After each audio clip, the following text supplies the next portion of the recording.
दोस्तों, बहुत समय पहले की बात है। एक गांव में श्यामू और राधेश्याम नाम के दो भाई रहते थे।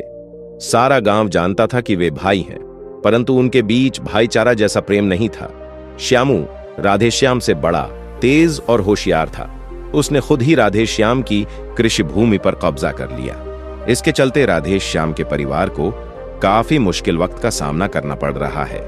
राधेश्याम की पत्नी अक्सर बीमार रहती थी और उसके इलाज के लिए उसके पास पैसे नहीं थे। लेकिन अपने भाई के विपरीत राधेश्याम बहुत शांत स्वभाव के व्यक्ति थे। उन्होंने कभी किसी के साथ दुर्व्यवहार नहीं किया है, लेकिन उनके मन में अक्सर यह सवाल उठता है कि मैं किसी के साथ दुर्व्यवहार नहीं करता, किसी के बारे में बुरा नहीं सोचता, तो फिर मेरे साथ ऐसा क्यों होता है? मेरी पत्नी हमेशा बीमार क्यों रहती है? मेरे पास अपना जीवन अच्छे से चलाने के लिए पैसे क्यों नहीं हैं? मुझे अपने काम का फल क्यों नहीं मिल रहा है? और मेरा भाई बहुत होशियार है और वह हमेशा मजे करता रहता है, उसे कोई दिक्कत नहीं है। वह सोचने लगा, शायद बुरे कर्मों का परिणाम हमेशा अच्छा ही होता है, अच्छे कर्मों का फल अच्छा नहीं मिलता। और धीरे धीरे यह शंका उसके मन में घर करने लगी। उसी गांव से कुछ दूर एक साधु अपनी कुटिया में रहता था। वह साधु जब भी गांव में भिक्षा मांगने आता था तो सभी से कहता था कि तुम जो करोगे वह तुम्हारा है और मैंने जो किया है वह मेरा है। राधेश्याम को इसका मतलब समझ नहीं आया। एक दिन विचार में डूबे हुए उसने सुना, जो तुमने किया है वह तुम्हारा है और जो मैंने किया है वह मेरा है। राधेश्याम के कान बज उठे। वह क्रोधित हो गया और साधु से बोला, महात्मा, आप बार बार एक ही बात कह रहे हैं जिसका कोई मतलब नहीं है। यदि आपने जो कहा वह सच है तो मैं अपने जीवन में अच्छा कर रहा हूं। मुझे अच्छा काम करना चाहिए था, अच्छे नतीजे मिलने चाहिए थे, लेकिन अच्छे नतीजे नहीं मिले। मेरी पत्नी हमेशा बीमार रहती है, हमारे पास खाने के लिए भी पैसे नहीं हैं। साधु ने बड़े शांत स्वर में कहा, तुमने परिस्थिति के आगे घुटने टेक दिए। कठिन परिस्थितियों ने आपकी सोच पर गहरा प्रभाव डाला है। संकट के समय आपकी सोच भी बदलती है और कार्य भी करना पड़ता है। आज शाम को कुछ फल लेकर मेरे आश्रम में आ जाना, फिर मैं आपके सभी प्रश्नों का उत्तर दूंगा। और यह कहकर साधु अपना भिक्षा पात्र लेकर अगले घर की ओर चला गया। शाम को राधेश्याम ने कुछ फल खरीदे और गांव से संत की कुटिया की ओर निकल गया।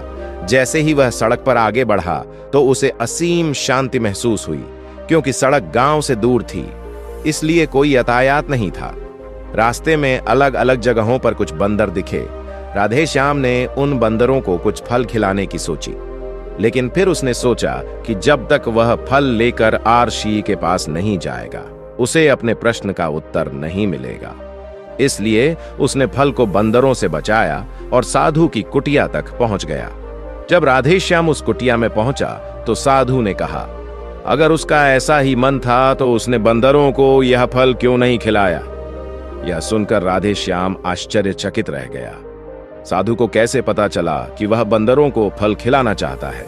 उसने पूछा, महात्मा, आपको कैसे पता चला कि मैं बंदर को फल खिलाना चाहता हूं? भिक्षु ने बहुत शांत स्वर में कहा, इससे कोई फर्क नहीं पड़ता कि मुझे कैसे पता चला। हम भिक्षु हैं, हम सबके मन को पढ़ लेते हैं, यही मायने रखता है। यह समझना चाहिए कि जिस तरह एक बछड़ा हजारों गायों के बीच अपनी मां को ढूंढ लेता है, उसी तरह कर्म अपने मालिक को ढूंढ लेता है। यह काम मुझे अपने हाथों से करना है। और यह कहकर साधु ने अपने हाथ से फल ले लिया और बंदरों को खिलाने लगा। राधेश्याम को मतलब समझ नहीं आया तो उसने साधु से पूछा, महात्मा, मैं आपकी बात का मतलब नहीं समझ पाया, कृपया उस अज्ञानी को समझाएं। साधु बड़े शांत स्वर में कहने लगा कि मनुष्य बनने के बाद मुझे हमेशा यही लगता है कि सिर्फ मैं ही करता हूं, सिर्फ मैं ही करता हूं और सिर्फ मैं ही करूंगा। लेकिन समझने वाली बात यह है कि कर्म आपको चुनता है, आप अपने कार्य नहीं चुनते। अगर आप कोई काम करने में सक्षम हैं तो वह काम आपको हजारों लोगों के बीच अपने आप ढूंढ लेगा। इसलिए योग्य होने पर ध्यान दें, काम पर ध्यान केंद्रित न करें। यदि आप केवल काम पर ध्यान केंद्रित करेंगे तो आप कभी भी योग्य नहीं होंगे। योग्य बनने के लिए सबसे पहले उन छोटे छोटे कार्यों को करना शुरू करें, और जब आप योग्य हो जाएं तो बड़े कर्म या मुख्य कर्म या जिस कर्म के लिए आप बने हैं उसे बुलाना चाहिए, वह कर्म आपके पास आएगा। उदाहरण के लिए इस बंदर को देखिए। छोटे छोटे काम करके इन बंदरों ने पेड़ों पर चढ़ना सीखा, गमले लगाना सीखा। इसी तरह छोटे छोटे काम करके मुझ तक पहुंचना सीखा और मुझ तक पहुंचने के बाद उनका खाना अपने आप उन तक पहुंच जाता था। इसलिए अपने दैनिक जीवन में छोटे छोटे काम करके खुद को फिट बनाएं और एक बार फिट हो जाने पर आप बड़े लक्ष्यों तक खुद ही पहुंच सकते हैं। साधु ने अगला कथन कहना शुरू किया जो बहुत महत्वपूर्ण था। ध्यान से सुनो। अगर तुम योग्य बनने के लिए काम नहीं करोगे तो दूसरों के काम का असर तुम पर पड़ेगा। उदाहरण के लिए, आपकी पत्नी कई दिनों से बीमार है। आप अक्सर सोचते हैं कि मुझे किसी कृत्य की सजा मिल रही है, लेकिन बात यह है कि आपकी पत्नी आपके कृत्य के कारण नहीं बल्कि अपने ही कृत्य के कारण बीमार है। आपका काम अच्छा है, लेकिन क्या पता आपकी पत्नी का काम पहले अच्छा न रहा हो जिसके कारण वह बीमार हो गई और आप भी अपनी पत्नी के काम के कारण कष्ट भोग रहे हैं। इसी प्रकार कई लोग अपने बच्चों के कारण कष्ट भोग रहे हैं। परिवार पीड़ित है। लेकिन जरा सोचिए, अगर आप योग्य होते तो अपनी पत्नी का इलाज कर सकते, उसकी बीमारी ठीक कर सकते। क्या पता, यदि तुम योग्य होते तो तुमने दूसरी स्त्री से विवाह किया होता जो स्वस्थ होती, परंतु तुम योग्य नहीं थे, इसलिए तुम स्वयं अपनी पत्नी के लिए कष्ट उठा रहे हो। यदि आप योग्य बन गए तो दूसरों के कार्यों का प्रभाव आप पर नहीं पड़ सकता। साधु ने राधे श्याम को चेतावनी देते हुए कहा कि याद रखना राधे श्याम, तुम्हें वह नहीं मिलता जो तुम चाहते हो, तुम्हें वह मिलता है जिसके तुम हकदार हो। इसलिए अपनी ताकत बढ़ाने पर काम करें। इसके लिए काम करो, काम के लिए काम मत करो। आप मुझे स्वयं ढूंढ सकते हैं। साधु बड़े शांत स्वर में कहने लगा कि इसके लिए एक बहुत ही सरल और आसान उपाय है। पहला उपाय है काम करने के बाद भूल जाना। अपने आप को योग्य बनाने के लिए सब कुछ करने के बाद आप भूल जाते हैं कि इसने आपको क्या दिया है ना। इसलिए कहा जाता है कि कर्म करो, फल की चिंता मत करो। चिंता है तो कर्म करो।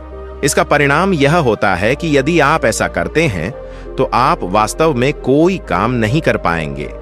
यह अक्सर मानव पीड़ा का एक प्रमुख कारण होता है। वह सोचता है कि वह अच्छा कर रहा है, लेकिन उसे परिणाम नहीं मिल रहा है और यह पीड़ा उसके मन को पीड़ा देती रहती है, जिससे वह अपने लक्ष्य से भटक जाता है। कोई भी काम करने के बाद अपना मूल्यांकन करें, लेकिन परिणाम की चिंता न करें। राधे श्याम ने साधु से पूछा, महात्मा, हमें अपना मूल्यांकन कैसे करना चाहिए?